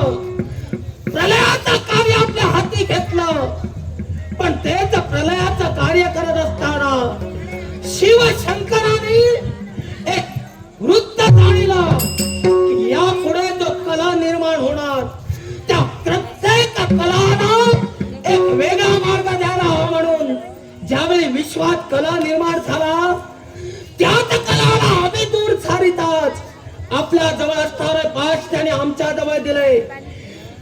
28 नर 72 कोटी रोज दिले आणि आम्हाला सांगितलं की ज्याच्या त्याच्या कर्मानुसार धर्माचं कार्य तुला करायला हवं. मग आई शिवशंकरानं जे केलं जे आमच्या बाबतीत केलं ते त्यांना कळत नव्हतं म्हणून की काय? जाणते, पण हे सुद्धा लक्षात ठेवायला हवं, ही जी गंगा स्वर्गलोकी होती ती या मृत्यूलोकात ज्या वेळी आली ती राजा भगीरथ याच्या इच्छेनुसार, आणि त्याच वेळी देवाच्या शंभ महादेव यांनी मला आशीर्वाद दिलाय. यमधर्मा या गंगेला आशीर्वाद दिलाय की गंगे तुझ्या पात्रात जो कोणी पापी स्नान करेल तुझ्या जलाचा ज्याला स्पर्श होईल तो पापमुक्त होऊन पुण्यकृत ठरेल. आई तू तर म्हणालीस राजा भगीरथानं प्रार्थना केली, राजा भगीरथानं शिवशंकरांजवळ तुझी याचना केली. त्याची ती दिव्य अर्थ हाक ऐकली शिवशंकराने. शिवशंकराच्या जटेत असणारी तू त्याने आपल्या तळहातावर घेऊन तुझा भार भगीरथाच्या माग सोडला. भगीरथाला गंगा मिळाली. पण आई भगीरथाला गंगा मिळाली, भगीरथाची कृत पवित्र झाली ती त्याच्या पुण्य प्रभावामुळं, त्यानं केलेल्या भक्तीमुळं. म्हणूनच जो कोणी व्यक्ती भक्ती करेल निश्चित मनानं तुझ्या चळात उतरून स्नान करेल तोच मात्र उद्धारून जाईल. जाणते मी, पण ज्या अर्थी माझ्या गंगा जलाचा स्पर्श त्याला झालाय त्या अर्थी तो पापमुक्त झालाय आणि पापमुक्त झालाय याचा अर्थ तो स्वर्गलोकी पोहोचायला हवा. मुळीच नाही. जोपर्यंत त्याच्या पाप पुण्याची शहानिशा होत नाही, त्याचं पाप पुण्य मला पटत नाही, तोपर्यंत त्याला स्वर्ग लोकांची प्राप्ती होणारच नाही. धर्म यावेळी माझ्या तत्वाचा प्रश्न आहे. माझ्या जलातून तो बाहेर आलाय याचा अर्थ तो पापमुक्त झालाय, आणि तो जर पापमुक्त झाला असेल तर तो पुण्यवंत ठरतो, त्याला स्वर्ग. असेल तुझ्या तत्वाचा प्रश्न, पण माझ्या धर्मतत्वाचा प्रश्न आहे. त्या धर्मतत्वाला हा धर्म केव्हा तिलांजली देणार नाही. आई क्षमा कर मला, तिथून आली त्या म्हणतोय कोणीच नाही यमधर्म टाकलेला पाऊल कधी माघारी घेणार नाही. माझ्या तत्वाचा प्रश्न आहे, देव तत्वाचा प्रश्न आहे, देवाच्या शंभ महादेवांनी दिलेला आशीर्वादाचा प्रश्न आहे. हे जर असत्य घडला तर त्याचा आशीर्वाद असत्य ठरणार आहे. म्हणून तुला सांगते त्याला स्वर्ग लोक दे आणि माझ्या मार्गावर. आणि देवाचा धर्म देवाच्या शंभ महादेवाने माझ्यावर दिलेल्या जबाबदारीचा माझ्यावर केलेल्या विश्वासाचा प्रश्न आहे. त्याच्या विश्वासाला हा धर्म केव्हा तडाला देणार नाही. त्याला तू नरक पास देतोस, काय तुला पाहिजे? हाती करणी घेतलीये, प्रतिस्पर्धी म्हणून तुझ्या समोर उभी आहे. जोपर्यंत टाकलेला पाऊल माघारी घेणार नाही. आई जर का या धर्मासमोर स्वतःच्या पुत्रासमोर जर का तू प्रतिस्पर्धी म्हणून उभा राहिला तर धर्मासाठी त्याची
शासन करण्यासाठी तत्पर झाली. पण आई मलाच सांग, तो पाहतोय गेला पण तू त्याच्या बरोबर का जाते? माझ्या तत्वाचा प्रश्न आहे, मान्य काय माझ्या नावाचा प्रश्न आहे. हो, पण त्याला जर का शासन करायचे असेल तू का जाते? तर मग कोण मला करणार? सांग, तुमच्या सानिध्यात कित्येक असे शिवगण आहेत, त्यांना बोलव. नसेल तर मानस पुत्र आहेत, त्यांना बोलव. त्यांच्यावर जबाबदारी दे. जाऊ, तूच सुचव. मी सुचव. हो. मग आई आत्मविश्वास आहे. असंख्य जरी संकट आली त्या संकटावर मात करणारी देवता म्हणजे देव गणपती. कोण दिलं बाळ गणेश? आईच्या हाकेसाठी. गजानना लीलावती गजानना हे गजानना लीलावती वर गजानना गजानना हे गजानना लीलावती वर गजानना आनंदाचे पाझर ठरले दुःखाचे बाकडे होतले अतिव होता भाव आटले कोण तारिले तुझ्या विना गजानना हे गजानना लीलावती वर गजानना गजानना हे गजानना लीलावती वर गजानना गजानना हे गजानना लीलावती वर गजानना. बाळ, शिवमंगल आशीर्वाद. हे ओंकार सुत्री गजानना, हे दुःख निवारका, हे सुखदायका, तुझ्या भक्तांनी तुझ्यासाठी नादाचा सदैव कल्याण होईल असा आशीर्वाद. आई, तुझ्या मुखातील शब्द ऐकले आणि एका क्षणाचाही विलंब न लावता तुझ्यापर्यंत आलो. सांग माते, असं कोट विश्वकार्य खंडित झालंय, पण माझ्या मातेनं मला या क्षणाला पाचारण केलंय. बाळ गणेश, काय तू माझा प्रिय पुत्र आहेस आणि म्हणूनच यावेळी तुला मी हाक दिली. मला ही एक संशयाचं वादळ उठलं. काय? काय हा सभ्य आहे, त्याच्यामुळे एक संशय वाटू लागला. काहीतरी नक्कीच गडबड आहे आणि ती गडबड ज्याने निर्माण केलेली आहे. बाळ, काय गडबड त्याने नाही निर्माण केली, याने फक्त मार्ग दाखवलाय. ते त्याचं काम होतं. मग आई सांग, कशा कोणता कर्तव्य पूर्ततेसाठी या गजाननाला तू पाचारण केलायस? तुझ्या म्हणायच लोकांचा त्याग करून मूर्तिमंत मी तुझ्यापर्यंत आलो. तुझ्या मुखातूनच मला ऐकायचंय, काय या तुझ्या गंगा मातेचा जर का कुणी अपमान करत असेल, हा. कुठेतरी तिच्या तत्वाला कलंक लागत असेल, तर बाळ, तू काय करतो? शब्द मुखातील मुखात ठेव. या त्रिभुवाला तशी शक्ती जन्माला आली नाही की गंगा मातेची किंवा पार्वती मातेच्या वेळेला करणारा तिच्या नावाला किंवा कर्तृत्वाला कलंक लावेल अशी वास्तविक शक्ती जन्माला आली नाही. आणि समजा आली तर असेल तर आजचा पुत्र एका क्षणात त्याचं निर्माण करून माझ्या आईचं नाव अखंड राखण्याची जबाबदारी माझी. हा माझा पूर्ण आत्मविश्वास आहे. त्या आत्मविश्वासाला तू कधीही तडा जाऊ देणार नाही. होय माते? मग ऐक, ज्यानं माझा अपमान केलाय तो कोणी दुसरा तिसरा नसून आपल्या देवतातील एक देवता. माते, तुझ्या इच्छा खातर जे करू नये ते पाप या गजाननाला केलंय. कारण ज्या कर्तव्य पूर्णसाठी तुम्हाला पाठविलीस त्या कर्तव्य पूर्ण होण्यासाठी एका धेनुच्या रूपाला मी प्रकट झालो आणि केवळ एका माणसाच्या जीवनात पापाचा वाटेकरी ठरलो. मग सांग माते, अशी कोणती पाचवी शक्ती जन्माला आली आणि त्या शक्तीनुसार आज माझ्या मातेच्या नावाला कलंक लागतोय. साक्षात मृत्यूची देवता यमधर्म. यमधर्म होय, आणि याच्यामुळेच आज कुठेतरी माझ्या तत्वाला आणि माझ्या नावाला कलंक लागला. आणखी एक संशय आला. काय? धर्म म्हटल्यानंतर सत्य न्याय नीतीची मूल्य जोपासणारा हो, जगातील इतर कोणी माणसाला धर्म केला चालेल, पण धर्माला धर्म कधी करता कामा नये. धर्म ही संज्ञा त्याला दिलेली आहे. अर्थातच. ती केवळ नावाप्रमाणे त्याला आचरणात आणणं त्याची जबाबदारी आहे. अर्थातच. असं काय धर्म केलंय एकच, आणि त्या धर्मानुसार माझ्या आईच्या नावाला कलंक आहे. ज्याचा जन्म एका ब्राह्मण घराण्यात झाला असा कुटीर नामक व्यक्ती, त्या कुटीरानं असंख्य पाप कदाचित केली असतील, कदाचित त्या पापाचं शालनही झालं असेल, पण तोच कुटीर त्याला यमयातना देत असताना तो कुटी त्याला नदीच्या पात्रात म्हणजे गंगेच्या पात्रात त्याला मिळाला. ज्या अर्थी गंगेच्या पात्रात त्याला मिळाला त्या अर्थी माझा स्पर्श त्याला झाला. म्हणूनच त्याने केलेला पापाचं शालन झालंय. तो पुण्यवंत आहे हे सांगून सुद्धा तो ऐकायला तयार नाही. त्याला नरकपाल देण्यासाठी तत्पर झाला. तुझ्या पवित्र उदकाचा स्पर्श झाल्यानं अनंत पापाचं क्षालन होतं. माणूस पुण्यवंत बनतो आणि त्याला मोक्ष मिळतो. कारण जेव्हा या भूताली भगीरथाच्या इच्छेखातर आली तेव्हा आमच्या पिताश्री म्हणजे शंभू महादेवानी आपल्या प्रखर जटेत तुला समाविष्ट केलं. खरंय. आणि समाविष्ट करून या भूतलावर जय कल्याणार्थ तू अवतीर्ण झालीस. पण जेव्हा अवतीर्ण झालीस तेव्हा माझ्या पिताजीला तू प्रश्न केलास. सांगा ना, तुम्ही मला तुमच्यापासून अलिप्त करत आहात. या भूलोकी तुमचा विरह सहन करत फिरवला नाही. मग मला असं महत्व काय असेल. तेव्हा शंभू महादेवाच्या मुखात शब्द आहे, तुला असं आहे की वरदान देतोय की जगातील पतिताला पावन करणं हे तुझ्या हाती असेल. अर्थात. आणि ते कोणत्या तऱ्हेनं असेल तर कळत कळत अजाणतेपणाला घडलेलं पाप या पापाचं क्षालन व्हावं. कारण अज्ञानपणाला केलेली कोणती गोष्ट क्षम्य असते. म्हणून तुझ्या पवित्र उदकाचं स्नान जेव्हा होईल तेव्हा त्याचा आत्मा उधरून स्वर्गात जाईल. यमयातना नरकवास त्याच्यापासून अलिप्त राहतील असं वचन शंभू महादेव दिलंय. शंभू महादेव माझे पिताजी म्हणजे मूळ पुरुष आहे. अर्थातच. आदी पुरुष ज्याला म्हटलं जातं, या अखंड ब्रह्मांडाचा नायक ज्याला म्हटलं जातो ते म्हणजे आमचे पिताश्री शंभू महादेव. आणि त्यांच्या इच्छेखातर हे सगळं विश्व चालतंय. आणि त्यांचे जर शब्द कोणी खोडण्याचा प्रयत्न केला तुला मग कुणी असल्या प्रत्यक्ष निघाला त्यांच्याशी संघर्ष करून त्यांचा शब्द सत्य आणि सत्य करी शक्य नाही. मात्र असं जर घडलं असेल देवाला आशीर्वाद. मोरया मोरया गणपती मोरया मोरया मोरया गणपती मोरया मोरया गणपती मोरया मोरया मोरया. नाटसिंह माजी सैनिक सन्माननीय मिलिंद केरकर यांची आमची संगीतसात हार्मोनियम आशिष टवटे, मृदुंगमणी सुप्रसिद्ध व चंद्रकांत खोत आणि तारक्षक विनायक राऊत यांच्याकडेचा गौरवकारती बहुमोल 500 रुपयाचा पाठवले. माजी सैनिक सन्माननीय मिलिंद केरकर यांचे आभार मानायचा म्हणतो. नारदा तरी सो आपल्याला स्वस्त बसून चालणार नाही. हो. दृश्य अदृश्य रूपानं अवतीभवती राहायला हवा. आणि म्हणून या सहा त्या करूया. तुझी जोड मला माहिती नसतं.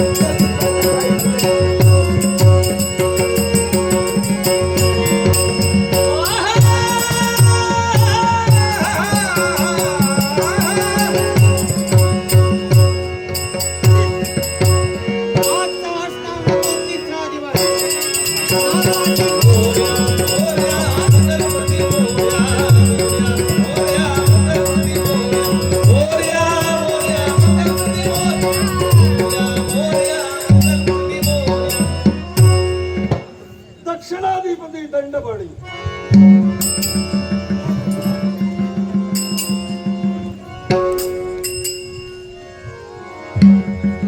सद्भावना सद्बुद्धी सद्गुण सदैव अंतरात असतील तर सदैव कल्याण होईल असा गजाननाचा आशीर्वाद. हे विघ्नहर्ता, तुमच्या आशीर्वचनाचे शब्द ऐकले मन समाधानित झालं.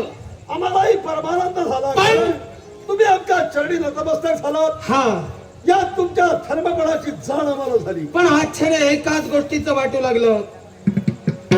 प्रत्येक व्यक्ती अतीव भक्तीनं आपल्याला आपलंसं करत असते. त्या भक्तीनं उच्चतम पातळी गाठली की त्या व्यक्तीला आपलं दर्शन होत असतं. होय. आम्ही आपली भक्ती केली नाही, आपली ध्यानधारणा केली नाही, आम्ही आपल्याला पाचारण केलं नसताना सुद्धा आपलं सगुण स्वरूप आम्हाला दिसून आलं. देवाची भक्ती करायला पुष्पाची किंवा उदकाची गरज नाही. मग देव श्रद्धेला भावनेला नमणाऱ्या माणसाला हात जोडण्यापूर्वी प्रसन्न होतो. पण अंतरातून त्याची श्रद्धा असावी लागते. आणि त्यातल्या त्यात तुम्ही म्हणाल तर मी इथं आलो याला कारण वेगळं आहे. कोणतं? मी आलोय तुम्हाला आईच्या वतीनं आलोय. आईच्या वतीनं? होय, गंगा मातेच्या वतीनं. गंगा मातेच्या वतीनं? होय. असं कोणतं कारण? कुटीर नामक एक ब्राह्मण हा. आणि त्या ब्राह्मणाला म्हणे तुमच्या दैवी तत्वातील एका व्यक्तीनं, मग कोण तो मला विचारू नका, विचारला तर मी सांगू शकतो, हा. पण तुमच्या दैवी तत्वातील एका दैवी तत्वानं गंगेच्या उदकात त्याला फेकून दिलं. गंगेच्या उदकात फेकल्यानंतर गंगेचा स्पर्श झालेला माणूस हा. फक्त अस्पृश्य गरीब श्रीमंत किंवा 4 वर्णातील कुणी असू द्या, तो पतीत पावन होतो. हा, हा. त्याप्रमाणे मातेच्या उदकात ज्या कुटीराला टाकलं गेलं हा. ते तुम्ही देवानी टाकलात, अर्थात तो पावन झालाय, त्याला नरकवास का? देवा, कुणाला नरकवास द्यावा, कुणाला स्वर्ग सुखाची प्राप्ती करून द्यावी, होय, हे काही आमच्या हाती नाही. बरोबर आहे. किंबहुना हे आम्ही आमच्या स्वतःच्या मनानं करत नाही हे आपण जाणतात. होय, आम्ही जे करतो ते विधीच्या विधानानुसार प्रत्येक व्यक्तीच्या जीवनात कर्म देवतानं त्याचं कर्म लिहावं, सटवीनं त्याचं रेखाटन करावं आणि त्याचाच लेखाजोखा चित्रगुप्ताच्या नोंदीत असावं आणि तीच नोंद पाहून आम्ही पुढचं कार्य आश्रमित असतो. धर्मराज, मग त्याच कार्यानुसार आम्ही चालत आहोत. तुम्ही अधर्म करता असं मी म्हणत नाही, कारण मी तुम्हाला धर्म म्हटलंय, दंडपाणी म्हटलंय. हा. जगातील दंड देणारे तुम्ही एकटेच आहात. अर्थात तुमच्या जवळ तो न्याय असायला जवळ. तेव्हा माझी एकच इच्छा आहे, काय? माझ्या आईला जे माझ्या बापानं वरदान दिले, बाप माझा बाप तो तुमचा बाप, बरोबर ना? प्रत्यक्षात शिवशंकर. लक्षात आलं. आता ज्या शिवशंकराने वरदान दिलंय ते वरदान खोटं ठरविण्याची हिंमत कुणाची नाही. हा. त्यामुळे त्या कुटीराला स्वर्गवास प्राप्त करून द्या. माझं त्याच्याशी काही भांडण नाही. मग हे गजानना हा, तेव्हाच आमच्या पित्यानं म्हणजे शिवशंकराने होय, ही जबाबदारी विश्वासानं आमच्या माती दिली. बरोबर आहे.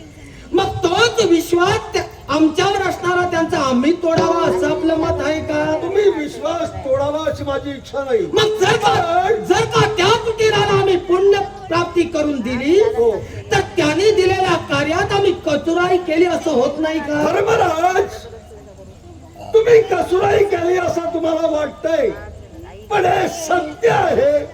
सत्यासाठी देव आहे.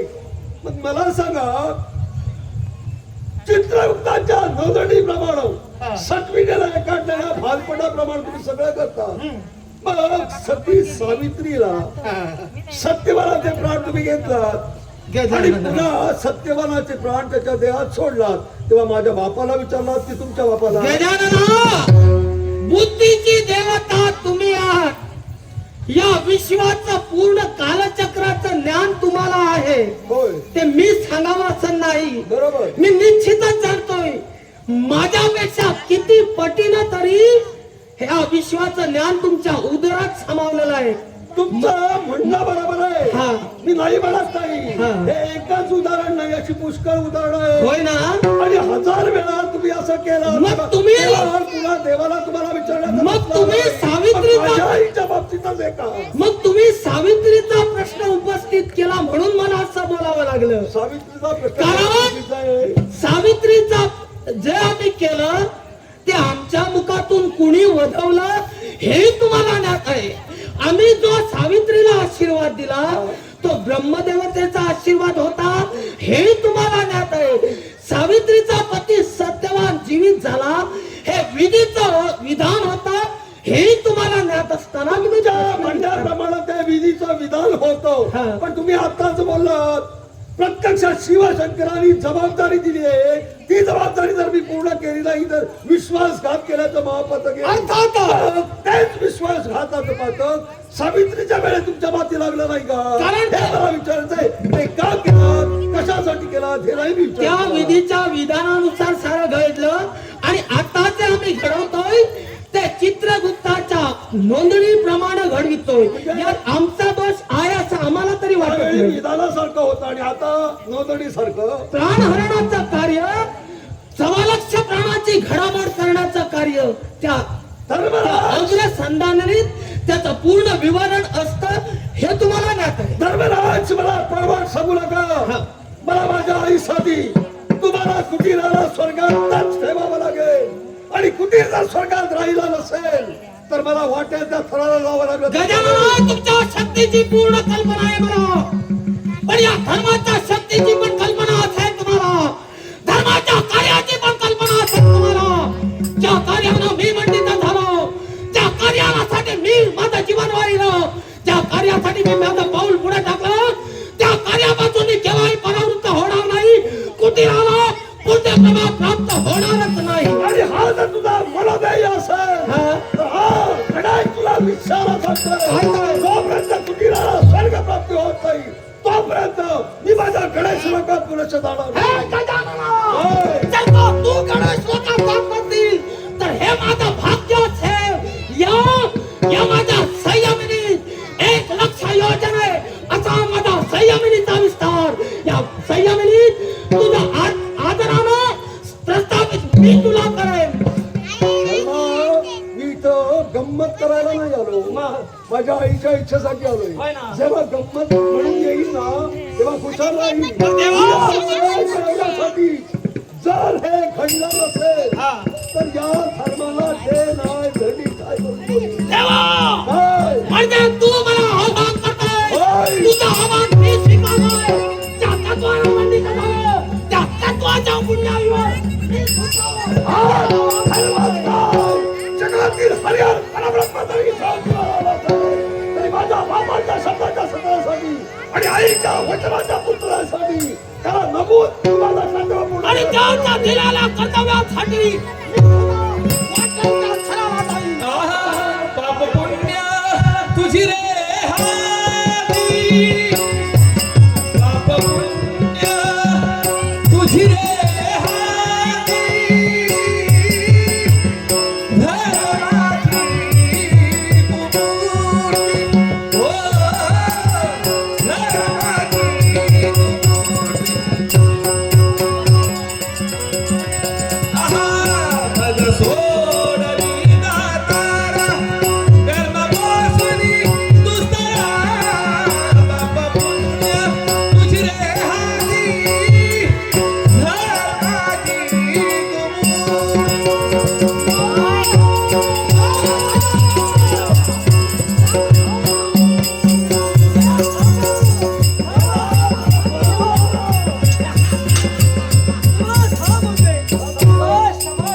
कशाला सांगतोय? संघर्ष चालू असताना माझ्या इथे शब्द खरे व्हायला हवे. हो ना, तेव्हा मी तुला शब्द देतो. काय म्हणालास? गजाननाचे शब्द खरे होणार. म्हणजे माझं कार्य आता ठरणार की काय? नाही, मग हे झाडं मी घडवण्याचं यालाही कारण होतं. असं कोणतं? अरे कारण कोणतं असेल? मी तुला काय म्हणालो होतो? काय? आजपासून 3रा दिवस आणि 3ऱ्या दिवसापर्यंत तोच कुटीर पुण्यवान आहे की पापी आहे हे मी तुला सिद्ध करून दाखवेन. पण आज आहे तो 3रा दिवस आणि आज मी तुला सांगतो तो कुटीर पुण्यवान आहे. आणि हे कसं हे जर का ऐकायचं असेल ऐक माझ्या आईच्या मुखातून. कोणताही मनुष्य प्राणी असू दे, नमस्कार पुन्हा एकदा. शुभ आशीर्वाद. कुटीर याला नदीच्या पात्रात फेकलं गेलं. तो किती पापी होता, त्याने काय पाप केलं होतं याच्यापेक्षा तो नदीच्या पात्रात फेकला गेला. याचाच अर्थ त्याने केलेलं पाप नष्ट झालं आणि तो पुण्यवंत ठरला. शंभू महादी दिलेल्या वरदानाप्रमाणे हे आम्हाला घडवायचं होतं. त्यांच्या नावाला कुठेतरी आपल्या तत्वाला आणि आपल्या कुठेतरी देवतत्वाला कलंक लागता कामा नये याच्यासाठीचा संघर्ष होता. हे देवतत्वासाठी होता. म्हणून कुटीर हा पुण्यवंत आहे. त्याला याच्यानंतर जो स्वर्गवास नरकवास देणार होता तो त्याला स्वर्गवास प्राप्त व्हावा अशी माझी इच्छा आहे. तेव्हा काय यावर आपलं काय म्हणणं आहे? माझं एवढंच म्हणणं आहे, कुटीर जर पापी असता तो पापी होता, त्याला पाप केलं पण समाजाला त्याला करायला लावलं. बरोबर आहे. समाजामुळे त्याला हर पाप केली पण त्याचबरोबर तो गंगेच्या पात्रात म्हणजे पवित्र गंगेच्या उदकात त्याला स्नान केलं तोपर्यंत तो जिवंत होता. आणि जिवंत अवस्थेत गंगेत स्नान करणं म्हणजे पुण्य प्राप्ती होणं, स्वर्ग प्राप्ती होणं. आता तो सुद्धा गंगेच्या पात्रात कसा पडला, त्याला गंगेच्या पात्रात जो ढकलण्यात आला तो दुसरा तिसरा कोणी नाही, तुमचा देवाचा राजा सुरेश म्हणजे अमरीश देवा. या देवाच्या राजानं एका यक्ष रूपानं त्याला उदकात ढकललं. त्याला ते उदकात ढकललं याचा अर्थ काय तो तुम्ही समजा. एक देव चुकीचा मार्ग करू शकतो का? देवा, काय मी असं कसं म्हणेन? तुम्ही म्हणता की एक देव चुकीचा मार्ग अवलंब करू शकतो का? मुळीच नाही. तुमच्या म्हणण्याप्रमाणे हा. हे नियतीचं न्याय आणि काळाचा कायदा कुणाला सोडता येत नाही. होय ना. जे याच्या पूर्वी नियती ठरलं होतं त्याप्रमाणे ते घडलं आणि त्याला स्वर्ग प्राप्ती झाली. म्हणजे देवा मी सुद्धा चुकीचा न होतो. होय ना. तो चुकीचा असं की म्हटलेलंच पण नाही. मी माझ्या कार्यात योग्य होतो. माता सुद्धा आपल्या जागी योग्य होय. होती आणि पुत्र म्हणून तो मी सुद्धा. त्याचबरोबर पुढे येणाऱ्या प्रत्येक युगात हा स्नान करणं पुढेच राहिलं.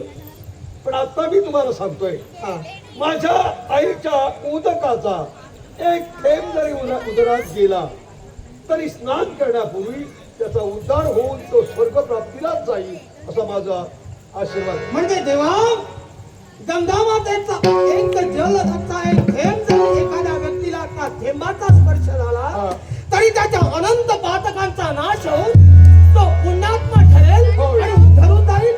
हा तुझा आशीर्वाद आहे. एवढंच नव्हे, धन्य झालो. एवढं जरी शक्य नसलं तरी कुठल्याही मर्द मानवानं एका कलशातून जरी गंगा पात्रातलं उदक आणलं आणि त्याचं पूजन केलं तरी सुद्धा त्याने केलेल्या पापाचं शालन होऊ शकतं. असा या गंगे मातेचा शुभमंगल आशीर्वाद, शुभमंगल आशीर्वाद, शुभमंगल. तुम्ही जावे नित्य मंदिरा, तुम्ही जावे नित्य मंदिरा.